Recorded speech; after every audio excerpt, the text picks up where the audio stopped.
Alright, so I'm headed across the Glen Canyon Dam. I had seen this arched bridge here earlier, and I knew I was going to cross it. I didn't realize I was at it. So anyway, here's the Glen Canyon Dam. There's obviously Lake Powell is back there. You can see the water levels are way down still, but hopefully that big snowfall they had when we were skiing in before is going to get the water levels back up. There's Glen Canyon, the downstream side, and there's the dam and the again, Lake Powell. So pretty good view. You see people coming out here taking pictures, whatnot, but pretty place.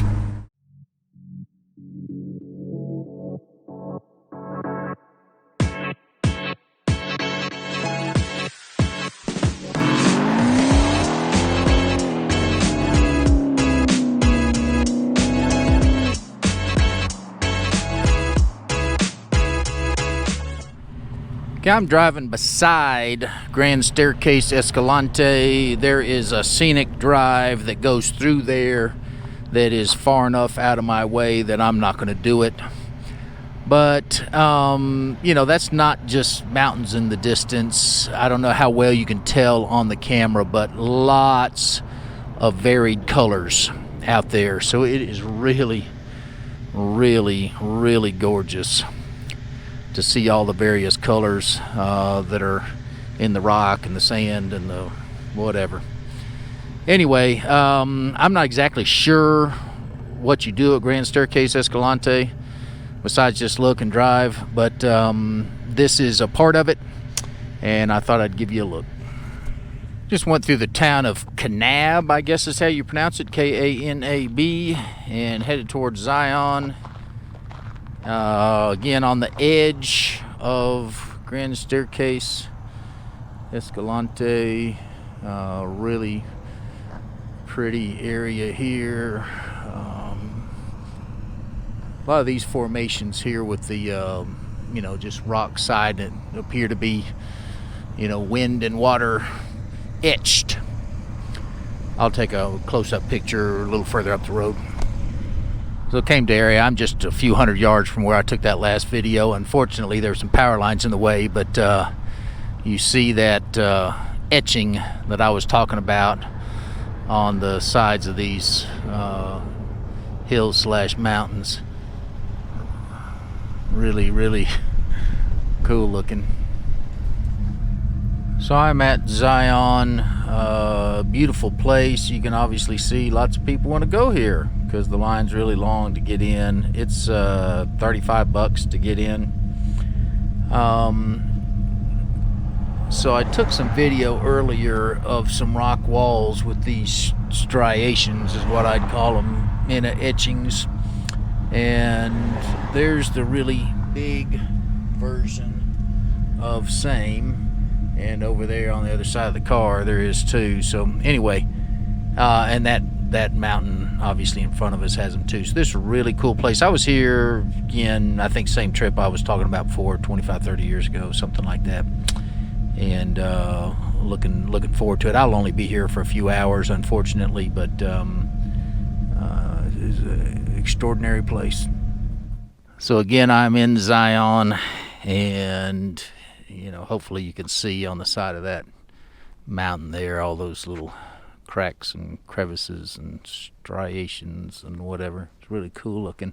I just made it inside the place where you pay, and the old Cutlass started overheating, so I'm letting it sit here for a little while and cool down. It spewed out some radiator fluid. So what's going on is, you know, it's got these dual electric engine fans, but they're not kicking on when they're supposed to. They'll kick on sometimes, but they're sporadic.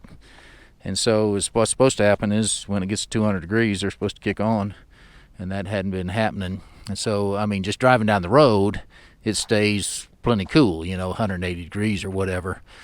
and I have noticed the fans kicking on sometimes, but waiting in that long line of traffic that I sat in, I was just sitting there, and of course there's no wind blowing through the front grill, blowing through the radiator, and so it overheated. You can actually see the little drops there from the radiator and underneath it. So I'm sitting here waiting, and I already had a gallon of antifreeze I'm gonna put in there, and I don't know how much it lost, so we'll see in a minute, but I'm not about to open that thing up until it cools off. So anyway, this is the entry to Zion, and I'm staying in St. George tonight, and I asked the ranger at the, that was taking payment and whatnot, and she said I'd just stay on this road to St. George, and so I'm just going to drive through Zion after this thing cools off, and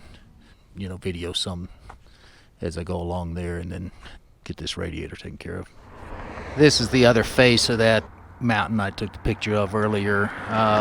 Took me, I let the Cutlass sit there for 15 minutes or so and cool off.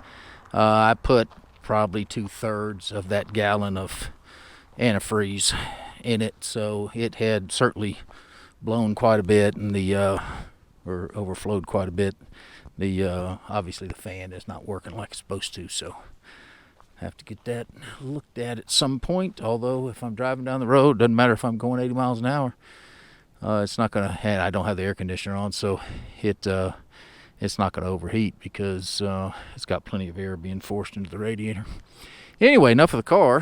How about this view here? Pretty outstanding place. I was here, I don't know, 25 years ago, something like that. And I don't really remember too much about it, except we hiked up this canyon where we actually had to wade through water about chest deep or whatever, which was fun and cool. It appears I looked at the instructions that they gave me when I paid, and they've got a scenic drive, but if you want to go on the scenic drive, you have to take a bus, and I don't know if you have to buy a ticket or have to make a reservation or what, but I'm not gonna have time for that, so I'll just stop at these pullouts and take a look at what's here and move on to St. George. So just a little bit deeper in, I pulled out at this makeshift pullout here. But I just love this. It is so massive and so cool, even though it's just rock. I mean, obviously there's some trees and some greenery here. Oh, there's some flowers right there on that thing. Whatever those are, but anyway, so far it's been all this kind of thing, and I love it. A little more, just absolutely surrounded. I'll give you the 360 real quick. So we're obviously in some kind of canyon here. You got a peak there. Be fun to see what this looks like in heavy rainfall, which I'm sure they don't get much of. A little wider color on those mountains straight in front of us. Again, I'll give you another 360 degree view. Hope this doesn't make you dizzy.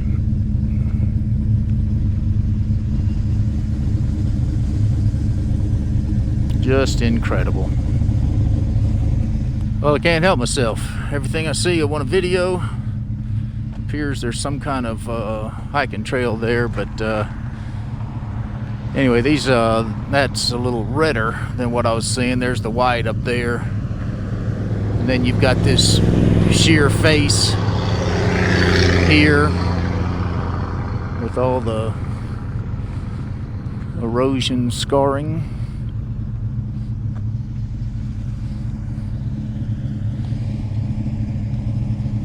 Fantastic. The lonely mountain in the distance.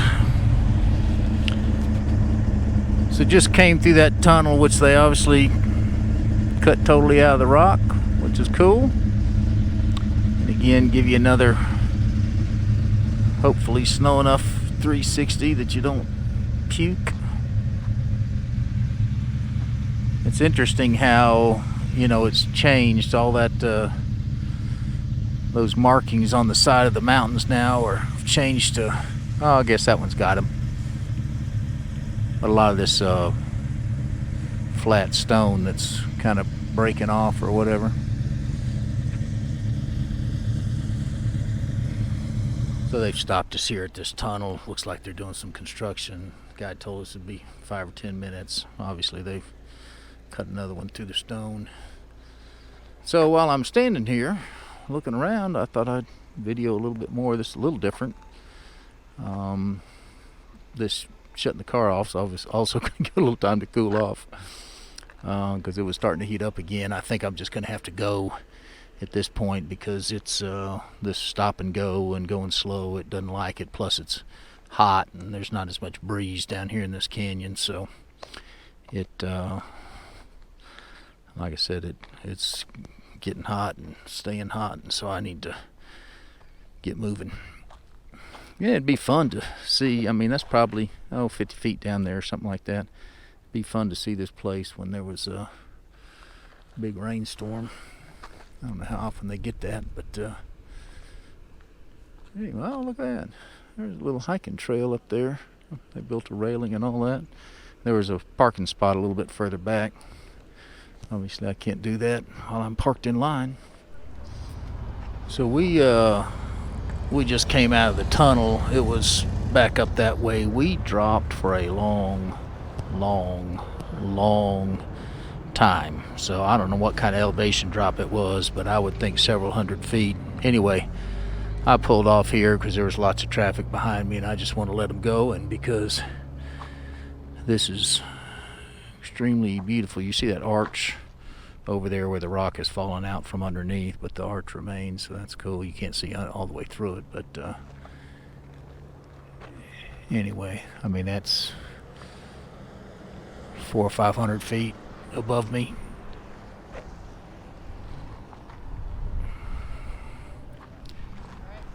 Beautiful, beautiful place.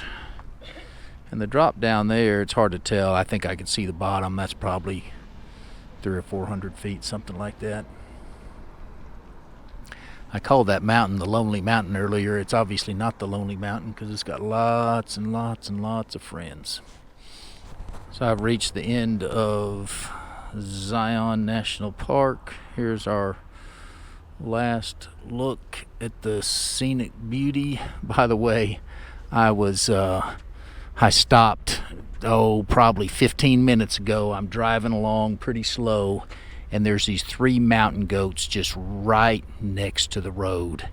And I grabbed this stupid GoPro and hit the play or the record button, and it wouldn't record. So I had to reset it, and by the time I had to reset it, the opportunity was gone. There's the Zion National Park sign.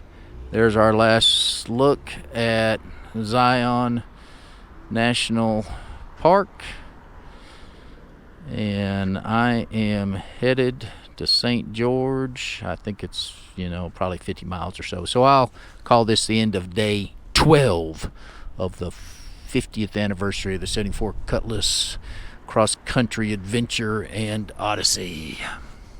See you tomorrow.